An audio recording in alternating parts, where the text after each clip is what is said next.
If I told you there are 500 cats outside the auditorium, how many of you will be afraid? Please show off your hands. No. If I told you there are 100 elephants outside the auditorium, how many of you will be afraid?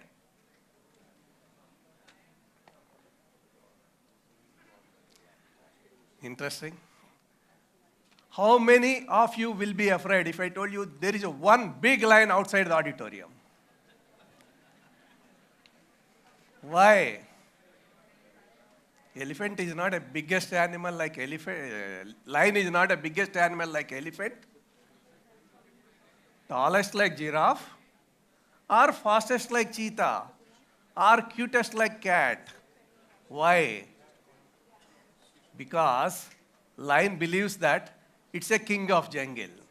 We all believe that it's a king of jungle. When lion faces elephant, though elephant is a stronger animal, feels that how to escape from this situation. Whereas lion feels that I found my lunch today. This is the power of belief, ladies and gentlemen. Let me show you one picture. What do you find in this? Horse is tied with the chair, plastic chair. If at all horse wants to run away, it can drag the chair, it can pull the knot, it can break the chair and run away. But a horse believes that it cannot be moved. This is the power of belief, ladies and gentlemen. Let me show you another picture. What do you find in this? Boy is holding a rope in a swimming pool and he was crying like a hell as if he is drowning. Look at that picture properly. There's one lady standing next to him, maybe his mother. Look at her feet, not even 1.5 feet of depth of the water. But the boy believes that he's drowning. See this picture. This is the power of belief, ladies and gentlemen. I was not always like this. I lost belief in several times. Let's rewind it. I was youngest among 7 siblings. 7 siblings. My father was a strict teacher, both at school as well as at home. I was very disciplined and active kid. I still remember those days. I used to wake up morning 5 a.m. every day, do all the chores like jadu pocha, extracting cow milk, preparing coffee on chula, fetching water from well. After all these things, I used to walk 5 kilometers to my school every day, bare feet, irrespective of weather. Fast forward to my college days, I was not a bright student. I failed 12th class, not even once, twice. There are a lot of comments from the family members.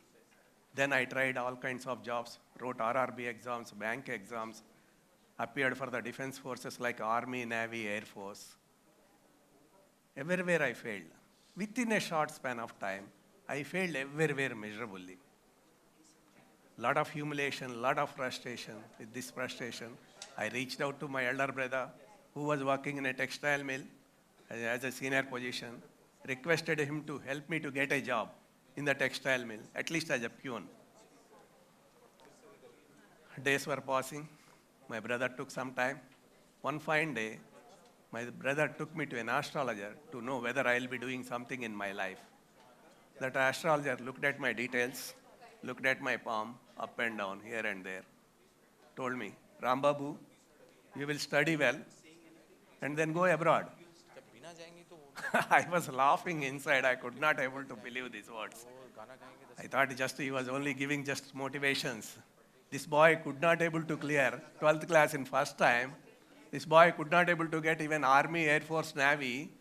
Could not able to get a peon job in textile mill, will go abroad. I was just thinking that he was just giving some motivations to me. Then we come back. Some more days passed. But astrologer's words started bothering me. I was frustrated to looking for the jobs. Then went back to my village.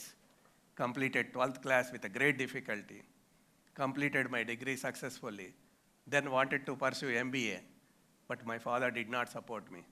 Then I took one suitcase and 500 rupees from my mother. Started my journey to conquer the world. Then I reached out to Hyderabad. searched all kinds of jobs with known contacts and other means. I found a job after 45 days of struggle in a hospital as a receptionist, where people were not talking in my native language. It was very difficult for me to communicating with them at that age. I was trying to communicating with them, but they were mocking me, they were humiliated me, saying that you are not fit for the job. Then I joined some language courses, some other skill set courses to improve myself. One day, one of my co-worker was mocking me in Hindi. I replied back in Hindi. He was shocked. Then they left me alone. Whatever the courses I joined, I completed those courses. Then I got a better job with a better pay in a better company. I worked there almost 2 years. I learned a lot of things. Then they posted me to abroad. I worked there abroad 18 years, where I learned a lot of things. I got full confidence on me, where I learned that what were my inner skill sets were. Friends, the final nail in the coffin was when COVID struck. I still remember the day when my boss called. Tring, tring. Rambabu, you are no more required to come to office from tomorrow onwards. Why, sir? Companies and losses not in a position to bear you. What? What about my juice, sir? Sorry, Rambabu, we may not be in a position to pay. He kept the phone. I was shocked. I was devastated. I don't know what to do. All my savings were exhausted. I served there 18 months without salary, hoping that he will pay me one day. I was taking money from my own daughter. I was ashamed of myself. How can I take money from my own daughter who started earnings from her first job? I completely lost belief in myself. At that lowest time, my daughter pacified me, sat me down. Papa, what do you want to do with the rest of your life? Do you want to go through the same humiliation and mental pressure for the sake of salary? Or do you want to improve yourself? Stop worrying about money. Start thinking about you. What will you keep you happy mentally and physically? Start doing something for yourself. My wife also pushed my daughter to do something new. That was my motivation. Then I started taking massive actions, started upgrading myself by investing in myself, started doing the things out of my comfort zone, then become an investor, then equity holder. There were 3 myths which were holding me back from unleashing my best. The first myth was, you need to have a background of entrepreneur. You don't need a background of entrepreneur. As long as you are good at what you do, you can become entrepreneur. The second myth was, you need to have a big investment. This is also another biggest myth. With the current technology and resources, you can start anything and scale it up gradually. And the third myth was, too old, too young. Age has nothing to do with the entrepreneurship. Nowadays, even newborn children are opening their YouTube channels and they are earning money through YouTube channels and becoming entrepreneur. Even 70, 80 years, people also starting their businesses at that age and becoming entrepreneurs. So age has nothing to do with the entrepreneurship. These were the myths which were holding me back from past 4 decades. I have broken out those myths and become an entrepreneur. In my life journey, there were 3 C's played a major role. The first C is courage. When I hit a rock bottom, world seemed against me. Relatives criticized me. Close friends turned their backs, assuming that I would seek their financial help due to my joblessness. At that lowest moment, I thought of giving up. But a spark of resilience reminded me. I decided to face challenges head-on to prove my worth.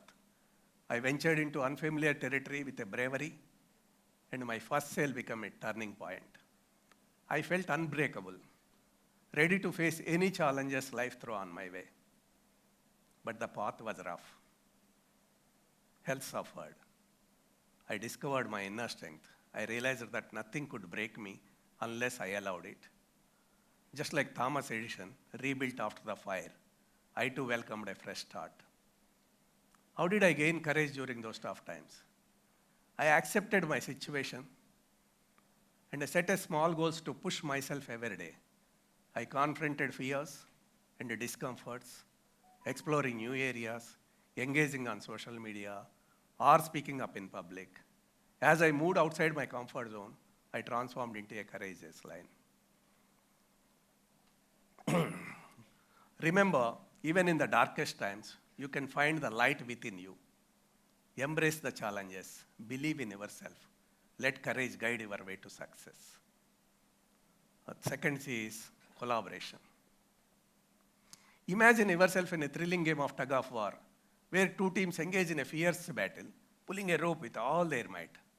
But the key to victory is not a raw strength, but rather the magic lies in teamwork and collaboration.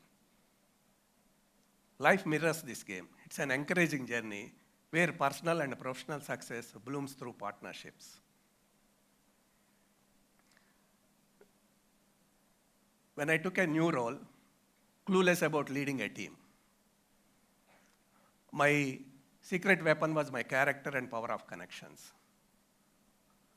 With only 2 acquaintances in a foreign land, I set out to expand my network. Building these connections was an art. It needs efforts, persistence, genuine care.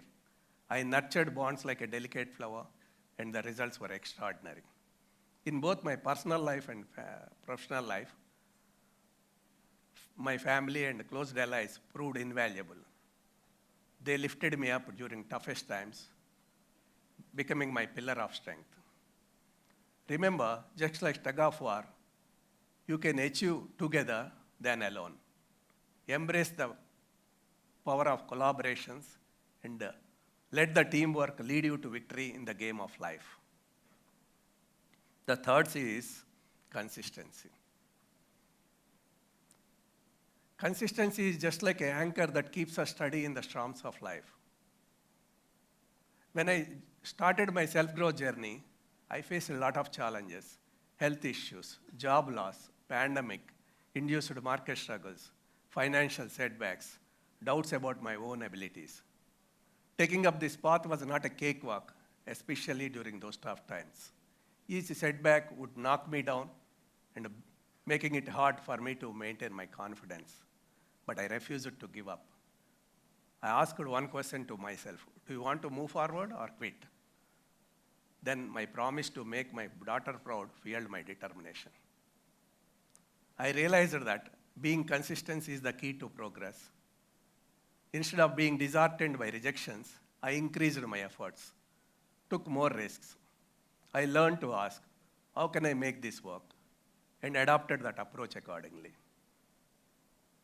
To support my journey, I took some simple and powerful practices. Meditation helped me to make better decisions. Creating a vision board reminded me of my daily goals